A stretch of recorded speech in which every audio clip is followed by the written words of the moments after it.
Okay, folks, let's be real. We love to throw around fancy terms: communism, capitalism, socialism. We act like these ideologies are worlds apart, each promising a different kind of utopia. We act like they're as different as a Prius, a Hummer and a Tesla. But in reality, they all serve the same purpose: to get us from point A to point B. But guess what? They all run on the same engine power. The engine might look different, but it's always about who controls the wheel. Someone's always in the driver's seat and everyone else is just along for the ride. The passengers might change, but the driver remains the same. We're told these systems are about the people, by the people. We're led to believe that our votes and voices matter. Give me a break. It's like saying a reality show is about real life. The drama is scripted, the outcomes predetermined. These are just elaborate facades for good old-fashioned monarchy. The faces might change, but the power structure remains. We've dressed it up with elections, constitutions and fancy titles, but it's the same old song and dance. The illusion of choice is just that, an illusion. The players change. The costumes get a makeover, but the script remains the same. A select few calling the shots while the rest of us play by their rules. The stage might look different, but the play is unchanged. Don't be fooled by the set design. The props and backdrops are just there to distract us. Whether it's a palace or a parliament, the throne always remains. The seat of power is never truly vacant. The game is rigged, people. The house always wins, and we're left to pick up the pieces. Wake up and smell the power dynamics. It's time to see the world for what it really is and question the narratives we've been fed. We're told it's human nature to crave power, that it's in our DNA to dominate and control. Survival of the fittest, right? Well, that's what they want you to believe. This whole natural order argument, bogus. It's a convenient excuse used to justify the power grabs of the few.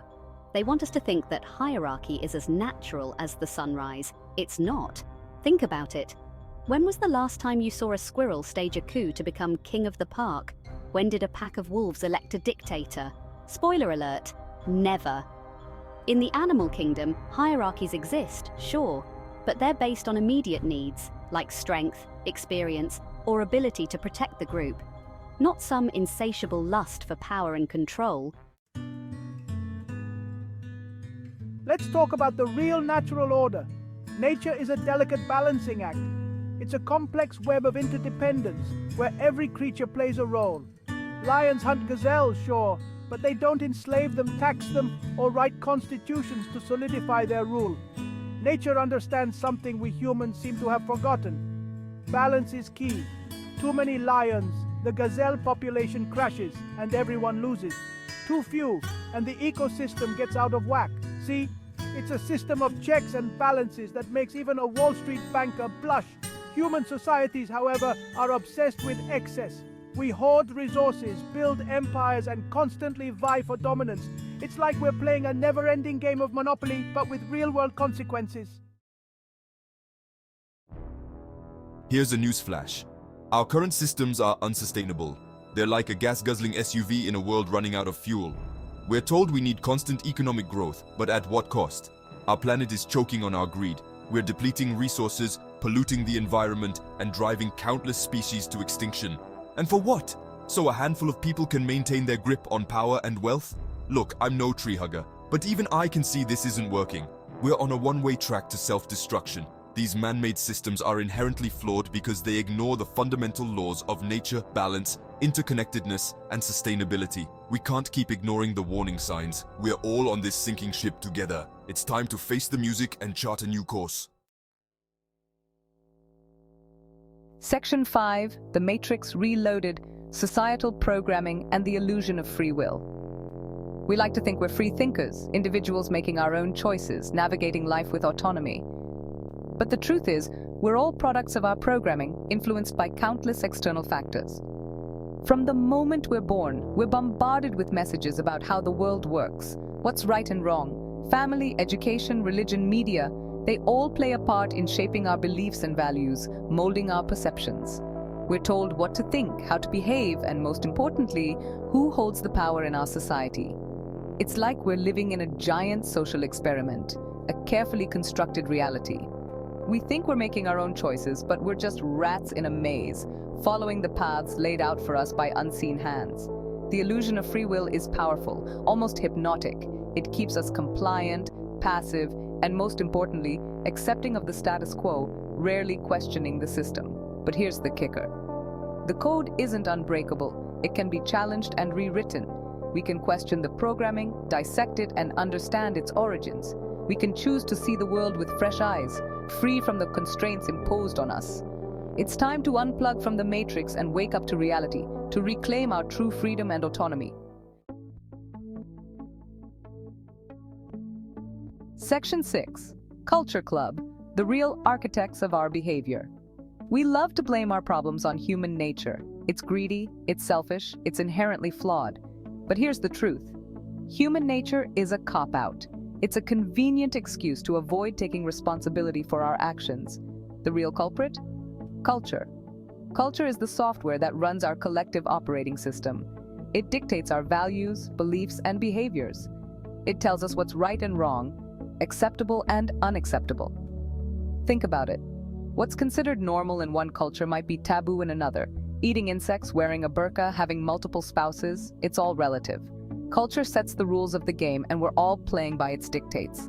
The good news is that culture is not static. It's constantly evolving, adapting, and being reshaped. We have the power to change the narrative, to rewrite the rules of the game. Section 7. Greed and glory, the ugly byproducts of cultural conditioning. Greed, war, poverty, injustice. These are the stark realities we face every day. Are these inherent to the human condition, or have we been led to believe they are? Or are they byproducts of a culture that glorifies competition, dominance, and the relentless accumulation of wealth and power? We're taught from a young age to be winners, to strive for the top, to outdo our peers. This mindset is ingrained in us. Is it any wonder we live in a world rife with conflict, inequality, and environmental devastation? The consequences are all around us. We've created a system that rewards ruthlessness and greed while punishing compassion and cooperation. This is the reality we must confront. We've been conditioned to believe that our worth is measured by our possessions, our status, and our power over others. This belief is deeply rooted, but it doesn't have to be this way. Change is possible. We can create a culture that values empathy, sustainability, and the well-being of all beings. This is within our reach. It's time to break free from the shackles of our conditioning and build a more just and compassionate world. Together we can make a difference. Section 8. The Emperor's New Clothes, exposing the justification for our primitive systems. We cling to these outdated systems because we're told they're the only way. We're sold a bill of goods about democracy, freedom, and the pursuit of happiness. But the reality is far less glamorous.